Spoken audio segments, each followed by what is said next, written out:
बोलो नहीं।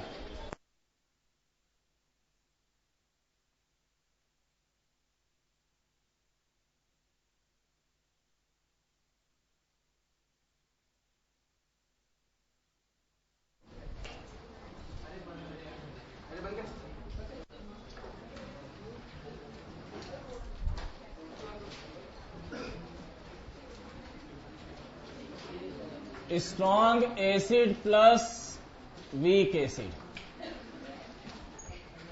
अगर आपके पास क्या हो, स्ट्रॉन्ग एसिड और वीक एसिड, ठीक है। स्ट्रॉन्ग एसिड जो होगा वो कंप्लीटली आयोनाइज हो जाएगा। ये स्ट्रॉन्ग एसिड है, कंसंट्रेशन अगर इसका C1 है तो C1 क्या करेगा, जितना कंसंट्रेशन है, अगर कुछ भी नहीं दिया इंफॉर्मेशन और स्ट्रॉन्ग एसिड दिया हुआ है, स्ट्रॉन्ग एसिड जब दिया हुआ है तो क्या करोगे, जितना कंसंट्रेशन है यहां से इसका HN का कंसंट्रेशन निकालो तो C1 मिलेगा और क्या मिलेगा, C1। और इसके साथ आपके पास क्या है, वीक एसिड, ये पार्शली आयोनाइज होगा B-, दोनों एक ही सॉल्यूशन में है, एक ही सॉल्यूशन, एक साथ में। तो इसका कंसंट्रेशन C2 है, इसमें से Y जाएगा तो Y और Y बनेगा। इस समय पूरे सॉल्यूशन में HN का कंसंट्रेशन कितना होगा, C1 प्लस Y मान लो, या X मान रहे हो तो X मान सकते हो, कोई प्रॉब्लम नहीं, X ही आदत बनाए हो तो वही करो, X ही किए थे ना पिछली बार, हाँ तो वही करो। ये क्या हो जाएगा, यहाँ पे C1 प्लस X, क्लियर है।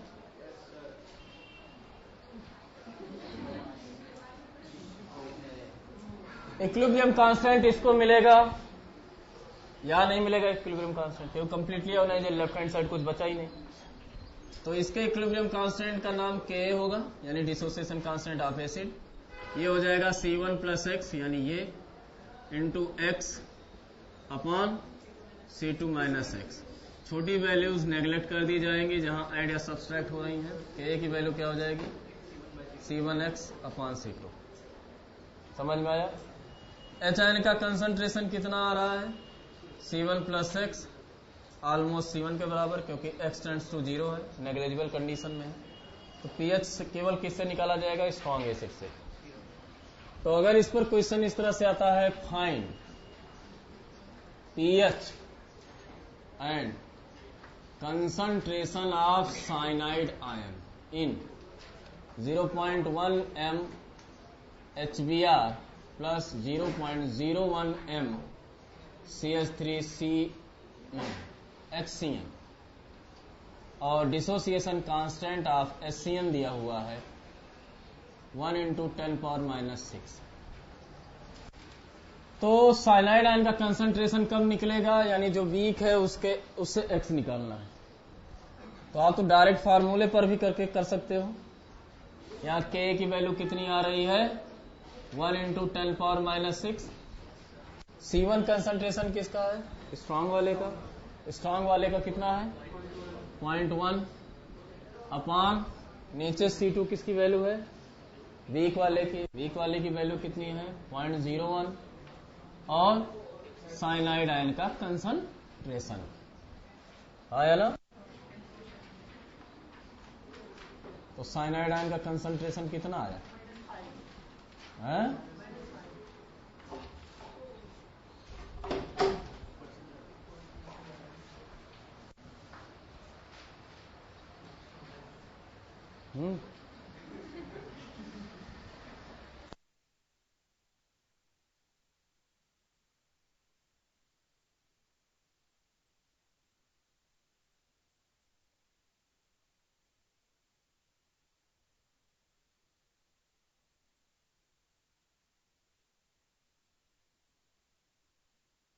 कहा जाए, क्योंकि जो यहां पे C1 लिखा है वो C1 इसके कंसंट्रेशन से लेना देना नहीं होता। सही पूछो तो किसके लेना देना होता है, H प्लस के। यानी जैसे ही आप 0.1 m H2SO4 ले लिए अब 0.02 m या वही रहने दो, वही डिजिट HCl ले लिए। अब K वही है, कितना 1 इंटू 10⁻⁻6। अगर अब आपने इस क्वेश्चन को सॉल्व किया तो C1 का कंसंट्रेशन क्या आ रहा है 0.1 नहीं आएगा, इस समय 2 हो जाएगा। समझ गए ना? इसलिए कैसे आ रहा है वो जानना ज्यादा जरूरी होता है, कैसे आ रहा है वो जानना ज्यादा जरूरी है। समझ में आ गया? तो इसको सॉल्व करोगे तो पूरा का पूरा सॉल्व ही कर देते हैं। H2SO4 टूटेगा पूरा 2H प्लस सल्फेट आयन, कितना है 0.1 m, तो ये कितना देगा 0.2 m हो जाएगा, और ये 0.1 m। इसके साथ क्या मिलाए हो आप HCl, H प्लस होगा, साइनाइड आयन होगा। 0.01 में से X जाएगा, इसका X बनेगा। इस समय इसका कंसंट्रेशन कितना हो गया 0.2। समझ में आया? ये आपका तैयार हुआ। अब इक्विलिब्रियम कांस्टेंट K लगा, टोटल H आयन इस समय कितना हो चुका है X plus 0.2, X upon 0.01 minus X की वैल्यू कितनी है 1 इंटू 10⁻⁶। X टर्न्स टू 0, जहां ऐड या सब्सट्रैक्ट हो रहे हो तो 0.2 X अपॉन 0.01, ये इक्वल टू 1 इंटू 10⁻⁶। X की वैल्यू क्या आई 1/20 10⁻⁶ m, यानी इस समय साइनाइड आयन का कंसंट्रेशन ये आ गया। आया कि नहीं आया? लेकिन साथ साथ इसमें दोनों में pH भी पूछा है, तो pH किससे निकलेगा माइनस लॉग H प्लस, यानी माइनस लॉग H प्लस इस समय कौन है, इससे कितना मिल रहा है 10⁻⁻1, कितना मिल रहा है यानी 1 आएगा। समझ में आया? इससे इसका क्यों नहीं लिए भैया, जितना साइनाइड आयन का कंसंट्रेशन आया है टूटने के बाद H प्लस भी इससे इतना ही तो निकलेगा। तो 10⁻⁻1 में 10⁻⁷ m ऐड करोगे तो 10⁻⁻1 ही रह जाएगा। नहीं समझ में आया? 10⁻⁻1 plus 10⁻⁷।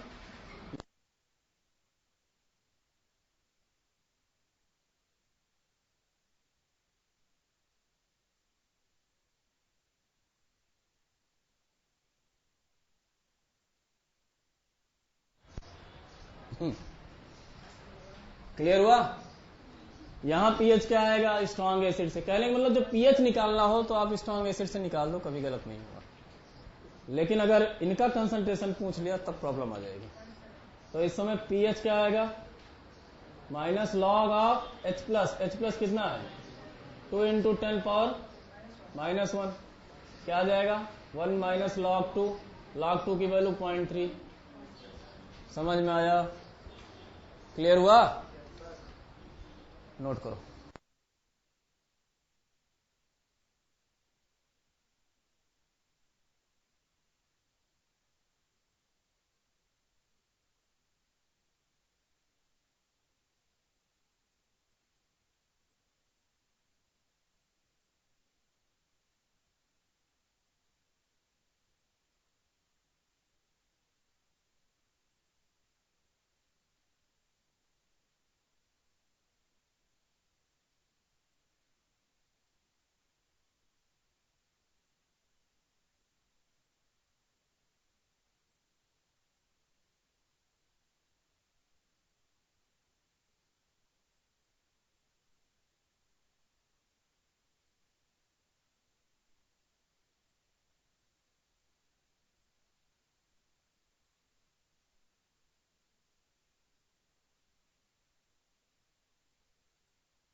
Weak acid plus weak acid, weak acid plus weak acid.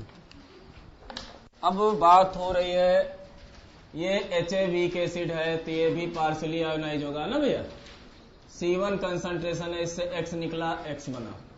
HB है C2 माइनस Y, तो यहां से Y और Y बनेगा कौन, H प्लस और B minus. Finally H plus कितना हुआ। कुल मिला के एक कॉन्सेप्ट तो समझ में आ ही गया होगा कि जितने H प्लस होते हैं सारे ऐड किए जाते हैं। अगर वो कम पड़ रहे हैं, वाटर में अवेलेबल है, कंपैरिजन है, तो वाटर वाला भी ऐड कर लिया जाता है। याद आया ना, तब हमेशा हम ऐड करते हैं, लेकिन वो नेग्लिजिबल रहता है तो हम लिखते नहीं हैं। तो आदत हमारी क्या पड़ चुकी रहती है, स्ट्रॉन्ग एसिड के साथ कि नहीं लिखते हैं। जब वही स्ट्रॉन्ग एसिड का कंसंट्रेशन जब 10⁻⁷ 10⁻⁸ होने लगता है तो ऐड करते हो, तब पता चलता है कि, तो आप लोग दूसरी तरह से सोच लेते हो कि जब इतना हो जाए तब ऐड करते हैं। ऐसा नहीं है, ऐड हम तब भी कर रहे थे, तब तक नेग्लिजिबल था, इसलिए उसका वैल्यू दिखाई नहीं पड़ती थी। लेकिन अब यहां पता चल गया ना, दोनों एक जैसे, लेकिन इसके रेस्पेक्ट में ये क्या होगा, नेग्लेक्ट होगा, क्योंकि ये तो बहुत हाई कंसंट्रेशन है। समझ गए, याद आया। लेकिन ये और ये आपस में नेग्लेक्ट, वही 1000 वाला और 500 वाला। तो K1 की वैल्यू क्या आ रही है, X plus y x upon C1 लिख सकते हैं, और K2 की वैल्यू क्या आ रही है, X plus y y upon, cross multiplication करो, K1 C1 equal to X plus y into x, K2 C2 X plus y into y, दोनों रिएक्शन को जोड़ दो, ये दोनों equation, K1 C1 K2 C2, ये क्या आ गया, X plus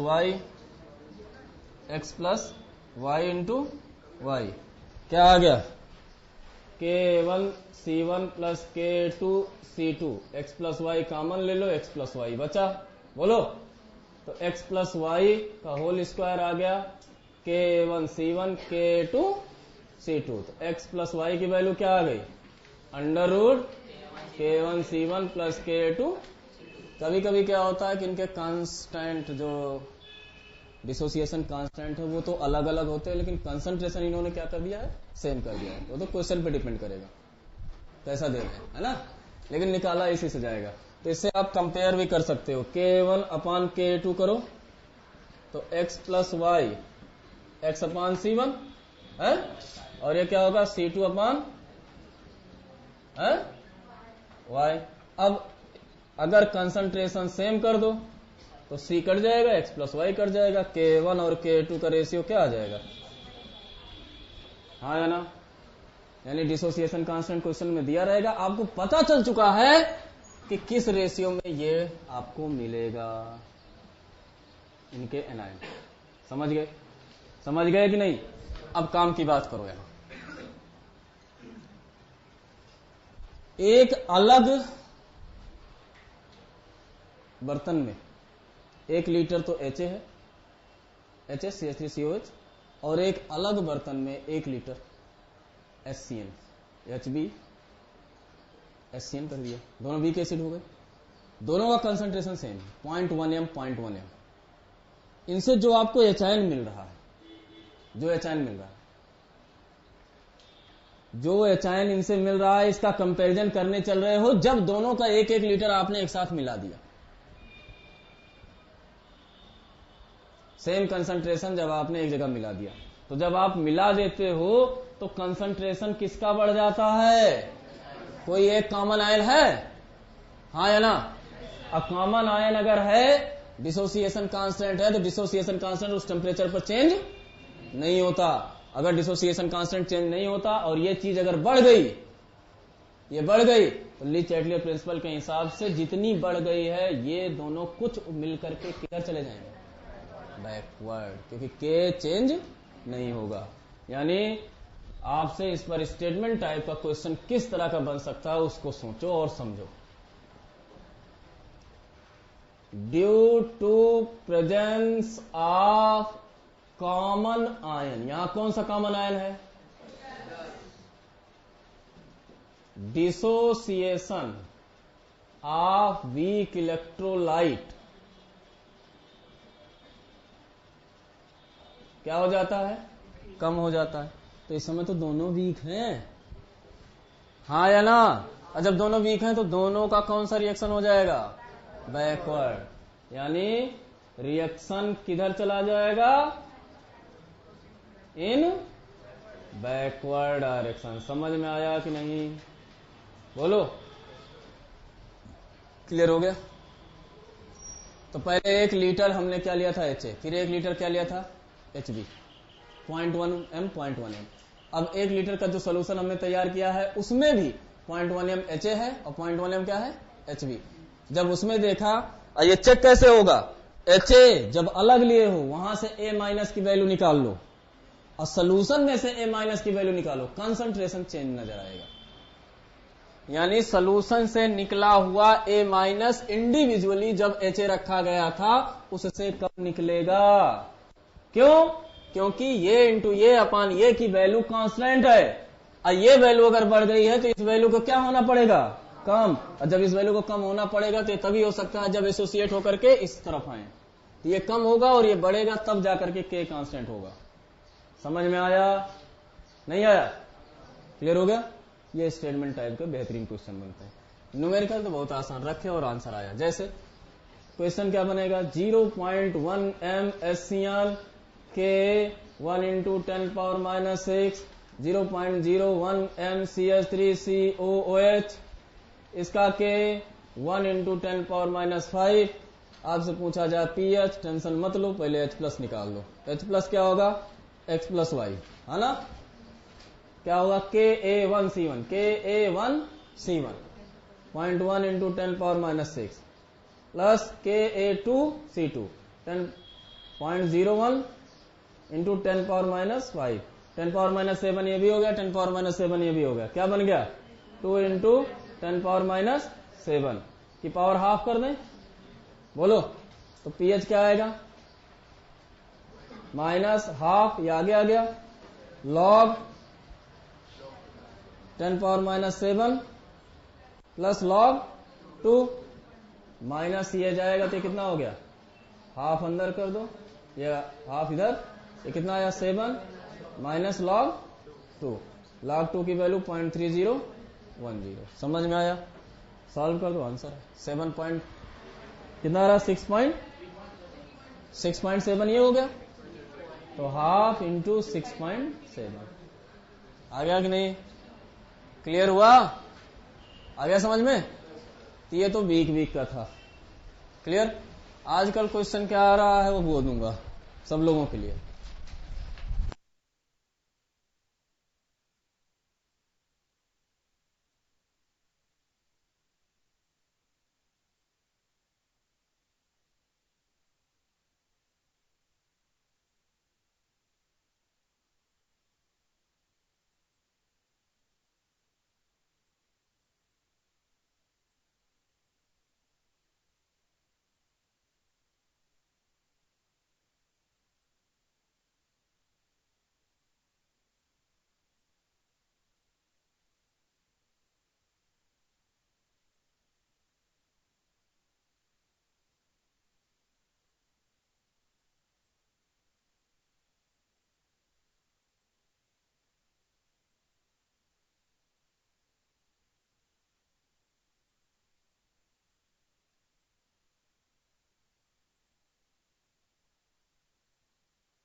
equal volume of pH2 and pH12 mixed,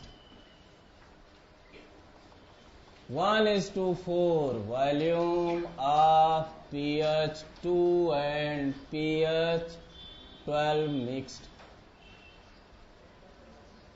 equal volume of pH2 and pH4 mixed।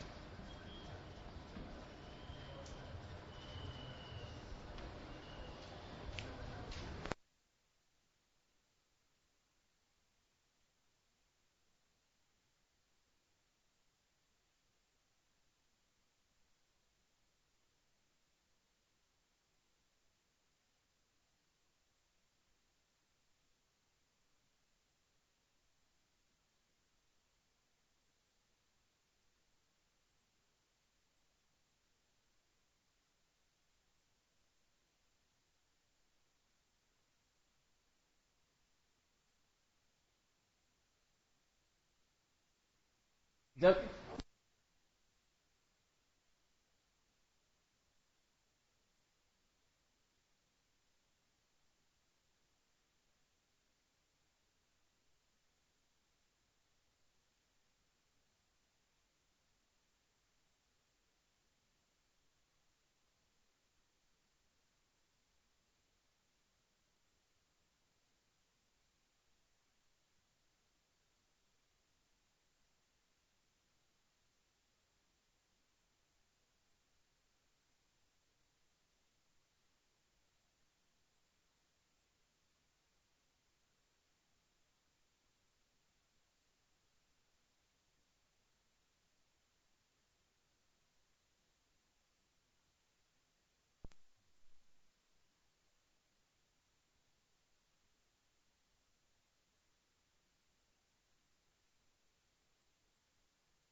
पहला आंसर क्या आया?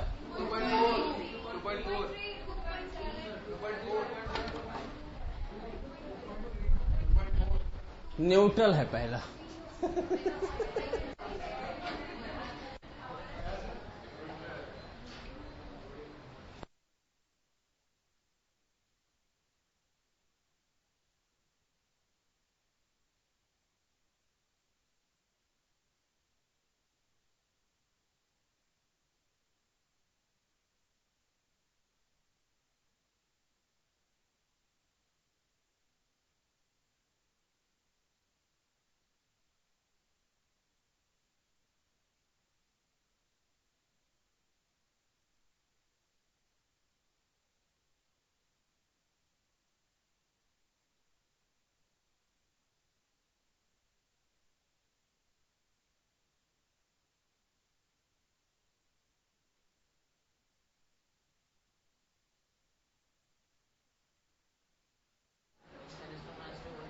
तो HN का कंसंट्रेशन यानी 10 पावर -2। तो अगर pH 7 से कम है तो एसिडिक सोल्यूशन है, pH 7 से ज्यादा है तो बेसिक सोल्यूशन है। बेसिक सोल्यूशन से OH निकालोगे कि H निकालोगे? जो ज्यादा होता है उससे बात करते हैं ना, याद आई? अब इक्वल वॉल्यूम मिलाए हो, यानी B लीटर ये भी है और B लीटर ये भी है, 10 पावर -2 m का, 10 पावर -2 m का। ये यहां OH आयन है और यहां H+ है, मिला दिए। अब कितना हो गया? 2B हो गया ना? ठीक है। तो summation NaBA difference summation NbBb upon V total. लेकिन जब ये वैल्यू सेम हो जाती है तो न्यूट्रल हो जाता है ना। तो 10 power -2B difference 10 power -2B आया, वैल्यू ऊपर क्या हो गई? 0, इसलिए न्यूट्रल हो गया। तो pH क्या आएगा? अरे अब तो दूसरा लगा के दिखा दो।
One is to 4 volume of pH2 है तो H आयन निकलेगा ना।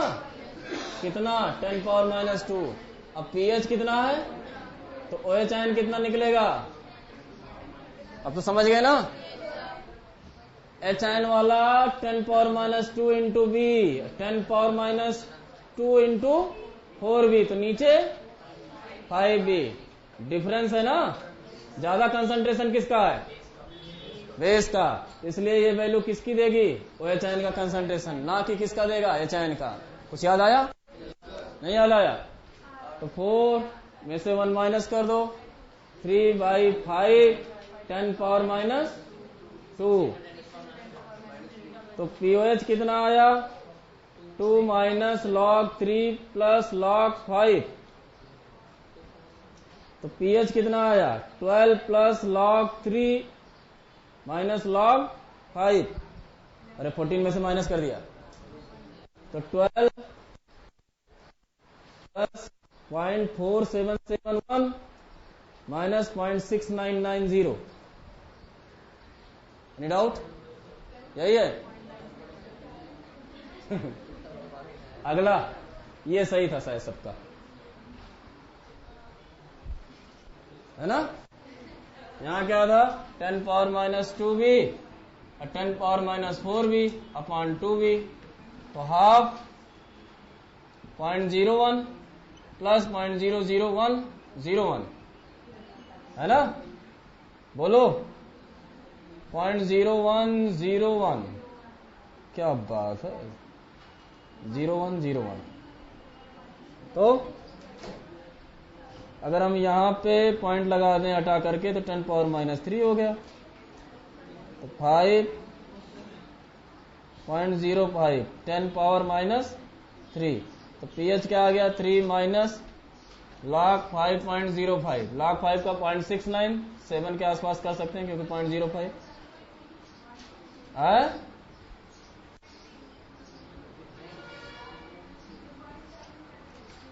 यही है, हैं? मतलब एक सही कर दिया आप लोगों ने।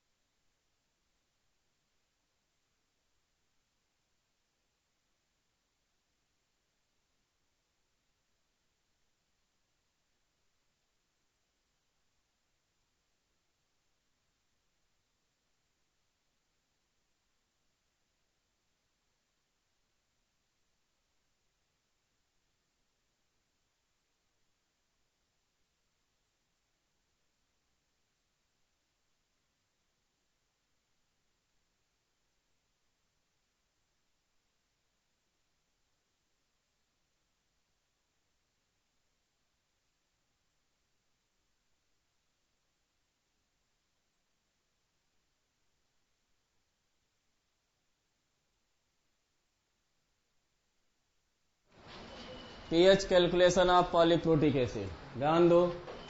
H2S, H2CO3, H3PO3 का N फैक्टर 2 होता है। H3PO4 का N फैक्टर 3 होता है। H3PO2 का N फैक्टर 1 होता है। तो ये उसी तरह निकलेगा half pKa minus log C से। लेकिन ये दोनों पॉलीप्रोटिक से सॉल्व होंगे। किससे सॉल्व होंगे? पॉलीप्रोटिक। मान लो हम H2S लेते हैं, H2S टूटा, क्या दिया H प्लस और हाँ, अब ये SH माइनस जो तैयार हुआ था वही टूटेगा और देगा ये सल्फाइड आयन। Ka1 बहुत बड़ा होगा Ka2 से, और अगर Ka3 है तो वो बहुत बड़ा होगा किससे? Ka3 से। लगभग ये देखा गया है कि 10 पावर माइनस 3 या 4 आता है, ये 10 पावर माइनस 7 या 8 आता है, और ये 10 पावर माइनस 11 या 12 आता है। इसी के आसपास रहता है। समझ में आया? तो अगर दो हैं तो ये दोनों, मान लो ये Ka1 है और ये क्या है Ka2। यहां आपने C कंसंट्रेशन लिया, कितना लिया? C में से X गया, तो इसके कितने बने? जो X बने हैं उसी में से ही Y रिलीज होगा। तो अगर मान लो 1000 मालिक्यूल इसके थे, उसमें से 50 मालिक्यूल इधर चले आए, तो 50 ये बन गया, 50 ये बन गया, हाँ या ना? और उस 50 में से 4 मालिक्यूल फिर टूट गए, तो ये 50 में से कम हुआ कि नहीं? कितना कम हुआ? जितना इसमें टूटा। लेकिन 4 जो बढ़ा उससे चैन तो बढ़ा ना, हाँ, तो X पहले 50 था, फिर 4 और बढ़ गया, तो कितना हो गया? 54। समझ गए? नहीं समझे? पॉलीप्रोटिक हमेशा कैसे होते हैं? सक्सेसिवली, एक के बाद एक आयोनाइज होता है। समझ गए? रेशियो बहुत ज्यादा होता है, ये बता रहा है डिसोसिएशन कांस्टेंट। तो Ka1 की वैल्यू क्या आ रही है? X plus Y x minus Y upon C minus X, सारी छोटी वैल्यू नेग्लेक्ट कर दो क्योंकि ये वैल्यूज बहुत ज्यादा है। उसी तरह से c बहुत बड़ा होगा, x से बहुत बड़ा होगा, y से बहुत बड़ा होगा, z से, अगर हम 3 कंपोनेंट तक होते तब। समझ गए? तो k1 क्या आ गया, सारी छोटी वैल्यू नेग्लेक्ट कर दी जाए, एक्स स्क्वायर बाई सी। क्या बना? X square by c. और k2 क्या बना, x plus y into y upon x minus y, छोटी वैल्यूज को नेग्लेक्ट कर दिया जो ऐड या सब्सट्रैक्ट हो रही है। x से x कैंसिल हो गया, सीधे किसके बराबर आ गया, y। Any doubt? HN का कंसंट्रेशन कितना आ रहा है, x प्लस वाई, जिसको ऑलमोस्ट आप x के बराबर कर सकते हो। तो pH क्या आएगा, minus log. Any doubt? Clear है? आया कि नहीं? इधर कुछ भी नया नहीं करना है, बस आपको कंसंट्रेशन 0.1 m करना है और क्वेश्चन तैयार। H2S का कंसंट्रेशन कितना है, H2S का कंसंट्रेशन कितना है, 0.1 m। अब Ka1 और Ka2 की वैल्यू कितनी हो गई, ये क्वेश्चन तैयार हो गया। तैयार हो गया ना? अब इसमें से मैं क्या क्या पूछ सकता हूं, इधर हटा दें। इसमें से आपसे पूछा जा सकता है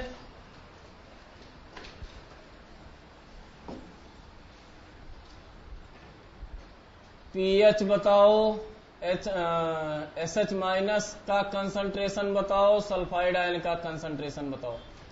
कुछ भी नया नहीं करना है, आप चाहो तो फिर से सारी चीजों की शुरुआत कर सकते हो। एसएच माइनस, फिर ये एसएच माइनस टूटेगा किसमें, एच प्लस और एस माइनस माइनस, कितना है 0.1 में से क्या गया x, तो ये x, ये x में से y गया, बोलो ये कितना हो गया, clear?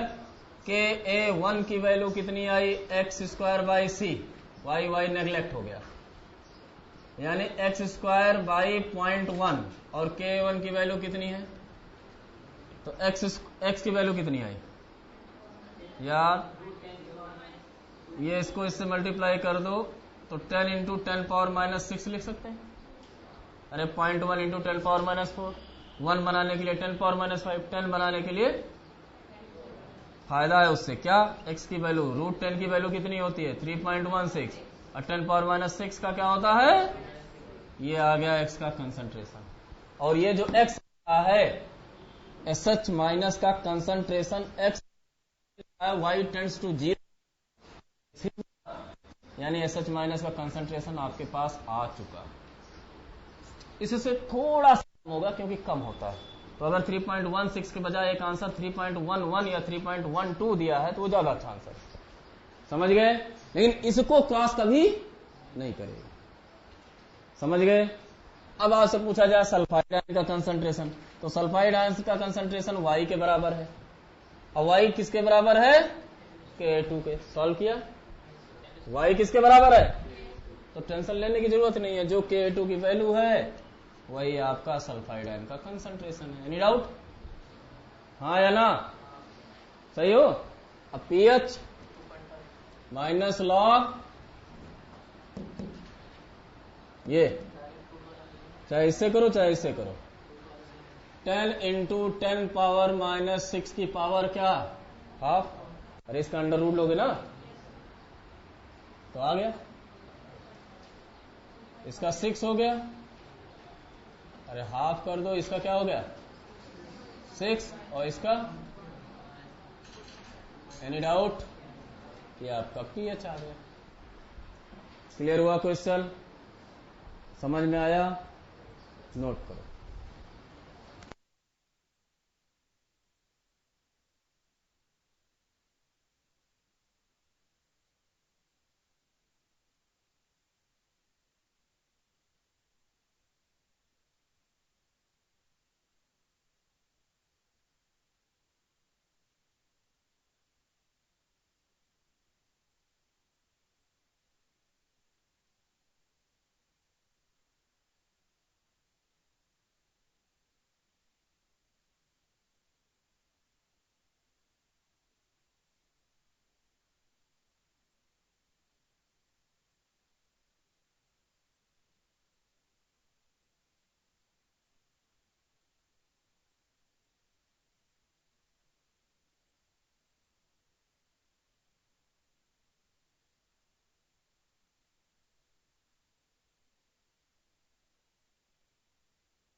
Water is a weak electrolyte.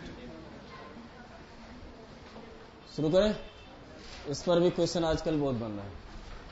ये जो वाटर ब्रेक होता है तो H प्लस और OH माइनस देता है, C minus C alpha C alpha C alpha. Clear clear. Dissociation constant of water C alpha C common 1 minus alpha C से C निपटा दो, KD C alpha square 1 minus alpha. KD यहां है dissociation constant of water, ठीक है। अब H ion का जितना कंसंट्रेशन है उतना ही OH आयन का है, और वो 10 पावर माइनस 7 होता है। यानी C अल्फा की वैल्यू कितनी होती है एट 25 डिग्री सेल्सियस, क्योंकि आपने वाटर का pH क्या कहा है, वाटर का pH 7, और वाटर का जो pH है वो किसकी वजह से है, H प्लस के कंसंट्रेशन से, और H प्लस का कंसंट्रेशन क्या है, C अल्फा, हाँ है ना। तो ये आ गया 10 पावर माइनस 7, तो अल्फा क्या आ गया 10 पावर माइनस 7 अपॉन C होता है 55.5, ये हो गया 1.8 10 पावर माइनस 9। अल्फा की वैल्यू आई है, जो आप लोग याद कर लिए होंगे। याद मत करो नहीं तो बड़ा गड़बड़ हो जाएगा, समझ गए। अगर बोल दिया water like solvent having molecular formula 100, सारी प्रॉपर्टी सेम, और क्या कह दिया हैविंग मॉलिक्यूलर फार्मूला, हो गई ना कहानी। तब आपका C ही निकालना मुश्किल हो जाएगा, तो पहले C निकालना सीखो। C है क्या, वही मोलरिटी। तो मोलरिटी होती क्या है, number of moles in 1 litre है, यही तो पढ़ा है, number of moles in 1 litre. अब प्योर सब्सटेंस हो तो मोलरिटी को अगर हम थोड़ा आगे बढ़ाएं तो weight upon molar mass into 1000 upon volume, किसमें, तो प्योर सब्सटेंस के लिए अगर आपके पास प्योर सब्सटेंस है, प्योर, तो weight of solute he weight of solvent he weight of solution होगा। इस बारे में क्या कहना चाह रहा हूं, जब प्योर है तो जो जिसे तुम सल्यूट कह रहे हो वही सॉल्वेंट और वही क्या है, सॉल्यूशन है, क्योंकि और चीज उसमें कोई मिक्स, हाँ या ना। और वो किसके बराबर होगा, वॉल्यूम इंटू वेपर डेंसिटी नहीं है ये वॉल्यूम इंटू, समझ में आया। ये उठा करके यहां डाल दो, तो कंसंट्रेशन या मोलरिटी कितनी आई, upon molar mass into volume, ये निपट गए। प्योर सब्सटेंस की मोलरिटी इसी से निकालते हैं, सिर्फ डेंसिटी आपको मालूम होनी चाहिए। तो डेंसिटी 1 ग्राम पर ml, बोलो, अपॉन 18, सॉल्व करो 55.5, समझ में आ गया, इसलिए यहां रखा गया। अब मैं वो क्वेश्चन करूं कि water like substance having molar mass 100 और डेंसिटी 1 ग्राम पर ml ही है, क्योंकि all things are same as in water, तो क्या होगा, डेंसिटी 1 हो गई ना। तो उसकी जरा बताओ क्या आएगा कंसंट्रेशन, तो कंसंट्रेशन चेंज हो गया कि नहीं हो गया, समझ गए ना। अरे मैं क्या कहना चाह रहा हूं, पल्ले पड़ा, समझ गए, ठीक। तो अल्फा चेंज हो जाएगा, क्यों, डिवाइड होगा, क्या चीज आया समझ में कि नहीं, ठीक है। अभी तो आप ये जाने। अब C में से C अल्फा अगर आप माइनस कर देते हो, C में से C अल्फा माइनस कर देते हो तो भी वाटर के कंसंट्रेशन पर इफेक्ट नहीं पड़ता, क्यों, क्योंकि कंसंट्रेशन 55.5 है, 80 अल्फा की वैल्यू क्या है 10 पावर माइनस 7। अगर 55.5 में से 10 पावर माइनस 7 माइनस भी कर दें तो आएगा क्या वैल्यू, 55.5 की जगह हो जाएगा 49999, तो वैल्यू क्या लिखोगे 55.5, समझ में, तो फिक्स ही है। तो KD इंटू 55.5 की वैल्यू किसके बराबर आ गई? आई नहीं? ये 10 पावर माइनस 7, ये 10 पावर माइनस 7 वैल्यू क्या हो गई? माइनस। इसी को आप KW नाम दे रखे हो, समझ गए? तो KW 10 पावर माइनस 14, लेकिन डिपेंडेंट सब कुछ 25 पे चल रहा है। तो KW आ गया आपके पास KD dissociation constant of water into concentration of water, यानी 55.5। तो डिसोसिएशन कांस्टेंट ऑफ वाटर क्या आया? 10 पावर माइनस 14 अपान 55.5, लेकिन ये 25 पर। सबसे अच्छा तरीका क्या है? KW अपान कंसंट्रेशन। अब चाहे मैं 90 पे पूछूं, चाहे जिस पे पूछूं, 90 पे पूछूंगा तो KW की वैल्यू 90 पे रखो, लेकिन ये चेंज थोड़ी ना होगा। तो ये वैल्यू अब क्या आ जाएगी? 1.8 10 पावर माइनस 16, लेकिन ये जो वैल्यू आई है वो KD की आई है, और वो भी कितने पर आई है? कितने पे आई है? हाँ, तो KW directly proportional to temperature, क्योंकि ये भी इक्विलिब्रियम कांस्टेंट की तरह है। कैसे इक्विलिब्रियम कांस्टेंट की तरह है? ये इक्विलिब्रियम कांस्टेंट था, जब एक कांस्टेंट किसी कांस्टेंट से मल्टीप्लाई होता है तो एक नया कांस्टेंट आ जाता है। ये तो कांस्टेंट है ना, इससे मल्टीप्लाई हुआ तो एक नया कांस्टेंट आ गया। अब किस तरह से डिपेंड करता है? वो आपको केमिकल इक्विलिब्रियम में, आयनिक इक्विलिब्रियम में और केमिकल काइनेटिक्स 3 जगह बताया जाता है। तो केमिकल इक्विलिब्रियम में जान ही चुके हो, KPAE की power minus delta H by RT, हाँ है ना? वही यहाँ KW बन चुका है। तो KW log KW 2 अपान KW1 की value delta H by R 1 upon T1 minus 1 upon T2।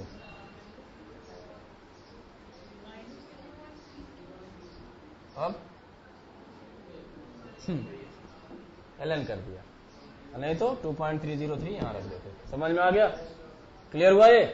तो KW टेम्परेचर पर डिपेंड करता है। इधर हमने टेम्परेचर ले लिया, इधर KW की वैल्यू ले ली, इधर HN या OHN का कंसंट्रेशन ले लिया जो कि अंडर रूट KW के बराबर होगा, और इधर pH स्केल ले लिया। pH स्केल इसी KW पर ही बनी हुई है।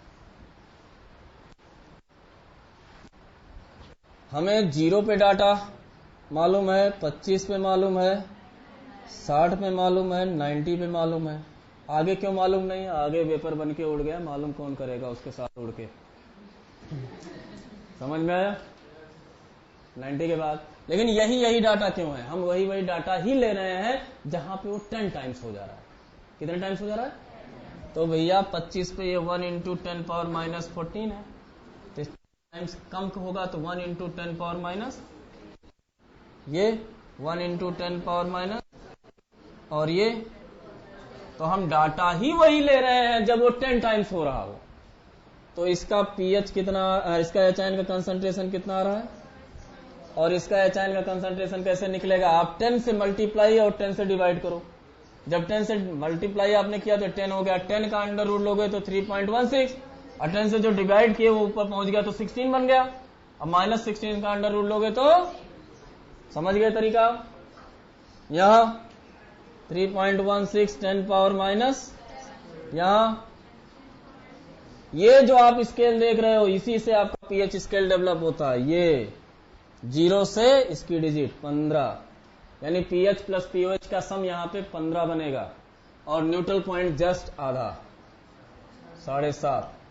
यहां 0 से 14 न्यूट्रल पॉइंट, यहां 0 से 13 न्यूट्रल पॉइंट, ये 0 से 12 न्यूट्रल पॉइंट। समझ में आया? Any doubt? तो dissociation of water KD dissociation constant of water at 90 degree Celsius क्या होगा? 10 पावर माइनस 12 डिवाइडेड बाई 55.5। नहीं समझ में आया? हाँ या ना? क्या मैं बोल रहा हूं? Dissociation constant of water KW by ये, लेकिन क्वेश्चन हो गया एट 90 डिग्री सेल्सियस, तो क्या हो गया? KW की वैल्यू समझ गए? अब एक काम की चीज बता दूं,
क्वेश्चन है pH of solution at 85 degree Celsius 6.3।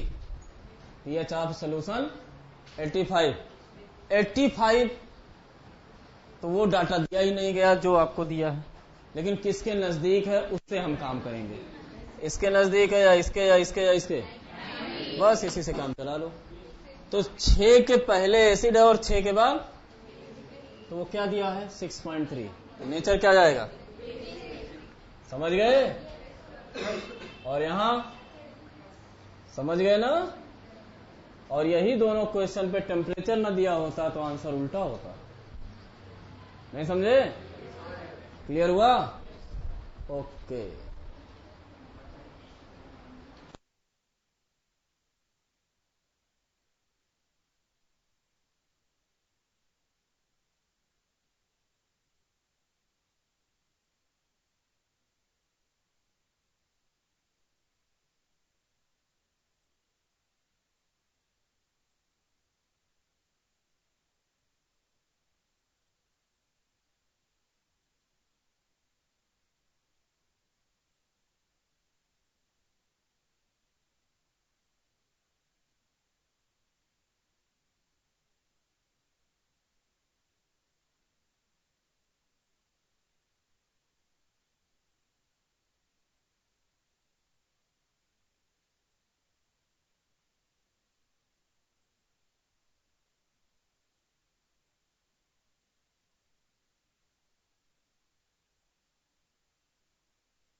तो बफर,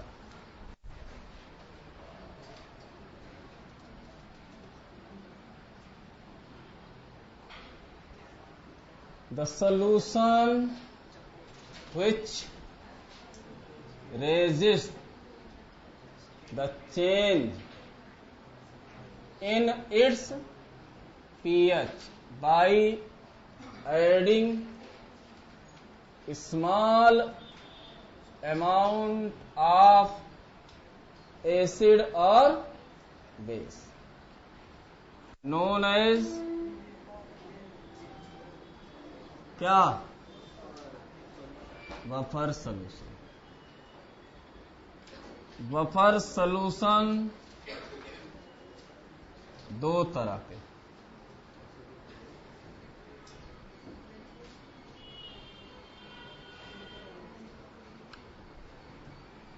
और मिक्स्ड दो प्रकार के,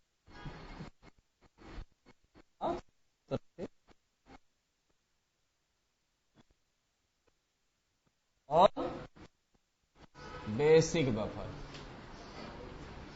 सिंपल में वन कंपोनेंट सिस्टम होगा, salt of weak acid and weak base. Acidic में वीक एसिड होगा और उसका कॉन्जुगेट पार्ट होगा। बेसिक में वीक बेस होगा और उसका कॉन्जुगेट पार्ट होगा। इसका pH pKa plus log salt upon acid से निकाला जाएगा और इसका पीओएच निकलेगा, pKa की जगह पे pK भी हो जाएगा, लॉग सॉल्ट अपॉन बेस। जिस मैकेनिज्म के थ्रू ये पीएच को चेंज नहीं होने देते उस मैकेनिज्म को कहा जाता है बफर एक्शन। जब आप मिलाओ एक दो बूंद स्ट्रॉन्ग एसिड और मिलने के बाद बफर में पहुंचने के बाद अगर वो वाटर बन जाए या वीक एसिड बन जाए तो पीएच में चेंज नेग्लिजिबल होगा। तो हम क्यों ना देखें उस मैकेनिज्म को, बफर एक्शन को।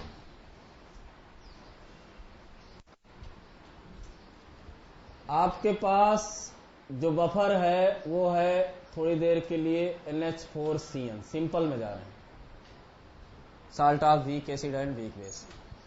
इसमें एक बार स्ट्रॉन्ग एसिड HCl मिलाओ, एक बार स्ट्रॉन्ग बेस NaOH मिलाओ। ध्यान देना लिखा है क्या, हाँ ज्यादा मत भर देना, थोड़ा बहुत।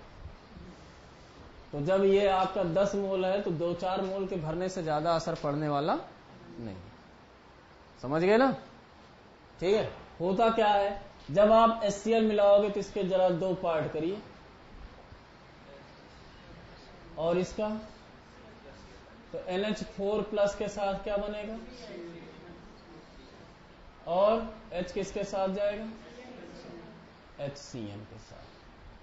तो जब आपके पास ये था, आपने क्या मिलाया और अंदर क्या डेवलप हो गया, तो पीएच में चेंज ज्यादा नहीं आएगा जितने की आप सोच रहे थे।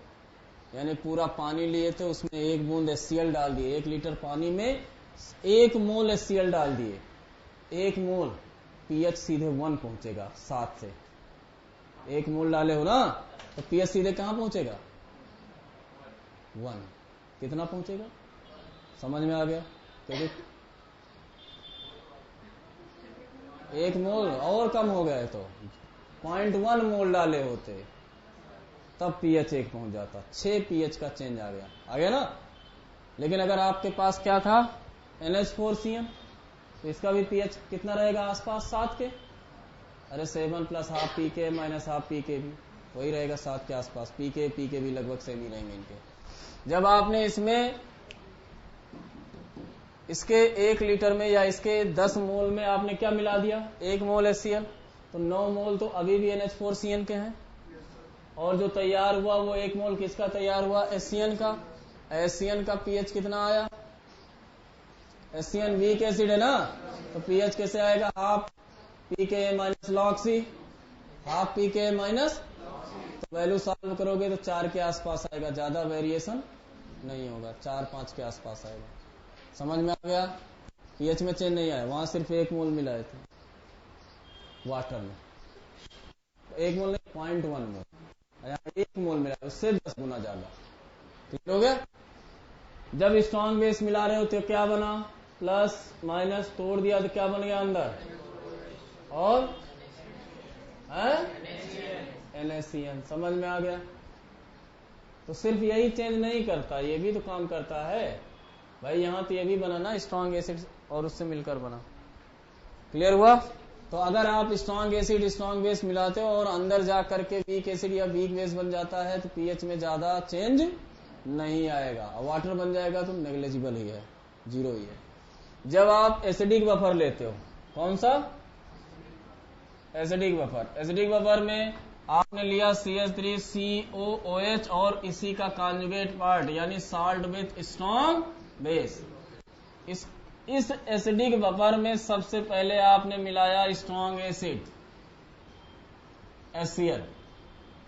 HCl किसको ढूंढेगा? पहले तो वो ढूंढेगा अपने अपोजिट पार्ट को। क्या वहां बेस मौजूद है? बेस है? एसिडिक बफर में बेस नहीं होता, आज से जान जाओ। एसिड है, एसिड है। जब वहां बेस नहीं है तो वो बेसिक पार्ट को ढूंढेगा। वो है, वो है, तो इस वाले से ये रिएक्शन करेगा। तो क्या होगा यहां पे, इसका H इसके साथ जुड़ेगा, क्या बन गया, और ये क्या बना NaCl, मतलब स्ट्रॉन्ग बेस से बना साल्ट, पीएच में चेंज आने नहीं देगा। आपने मिलाया स्ट्रॉन्ग एसिड और अंदर तैयार क्या हो गया, पीएच में चेंज आया नहीं आया। अब आपने क्या मिलाया स्ट्रॉन्ग बेस, क्या NaOH, हाँ है ना। जब NaOH मिलाया तो अपने अपोजिट पार्ट को ढूंढेगा, है बिल्कुल रिएक्शन करेगा। एसिड है ना, बेस है तो एसिड ढूंढेगा। एसिड था तो बेस ढूंढ रहा था, बेस नहीं पाया तो साल्ट से कर गया। अब बेस है तो किसको ढूंढेगा, अब इसको ढूंढेगा तो क्या ढूंढेगा, इसको COONA, और क्या, तो आपने क्या मिलाया है, बेस। अंदर तैयार क्या हो गया, वाटर। पीएच में चेंज नहीं आया। समझ में आया? अब आप बेसिक बफर लो। बेसिक बफर आपका होगा weak base salt with strong acid. Reaction करा रहे हो स्ट्रॉन्ग एसिड से। स्ट्रॉन्ग एसिड HCl आपने मिलाया, बेस को ढूंढ लिया, क्या बना NH4Cl और वाटर। जब आपने मिलाया NaOH तो वो किसको ढूंढेगा, तो जरा यहां पे काम करेगा, NH4OH और NaCl। तो मिलाया स्ट्रॉन्ग बेस और तैयार क्या हुआ, अब मिलाया स्ट्रॉन्ग एसिड, तैयार क्या हुआ, इसलिए नेग्लिजिबल चेंज इन पीएच। समझ में? ये आपका बफर एक्शन, जिस वजह से पीएच में ज्यादा चेंज नहीं। समझ गए? आयोनाइज पार्ट किसका होता है, साल्ट का या एसिड या बेस का? बफर में आयोनाइज पार्ट साल्ट की वजह से होता है, कभी एसिड या बेस की वजह से नहीं होता। क्यों? क्योंकि आयोनाइज पार्ट आपका क्या है, कॉन्जुगेट पार्ट। और कॉन्जुगेट पार्ट आपका किससे बना हुआ है, ध्यान से देखो, स्ट्रॉन्ग पोर्शन से। अगर साल्ट स्ट्रॉन्ग पोर्शन से बना हुआ है तो वो स्ट्रॉन्ग इलेक्ट्रोलाइट है, यानी वो कंप्लीटली आयोनाइज है, वो कंप्लीटली आयोनाइज है। समझ में आया? अगर वो कंप्लीटली आयोनाइज है तो ठीक है, सारा आयोनाइज पार्ट साल्ट का है। उसके साथ एसिड भी तो आयोनाइज होगा, लेकिन in the presence of strong electrolyte अगर कोई कॉमन आयन है तो वीक इलेक्ट्रोलाइट का डिसोसिएशन क्या हो जाता है, कम हो जाता है। तो आप जितना मिलाए हो, जितना आयोनाइज होना चाहिए था वो भी आयोनाइज अब होने नहीं देगा, तो आपने जितना मिला रखा है उतना ही रहेगा। समझ में आ गया? तो उसी पर ये फार्मूले आते हैं, नोट करो, डिराइव कर दो।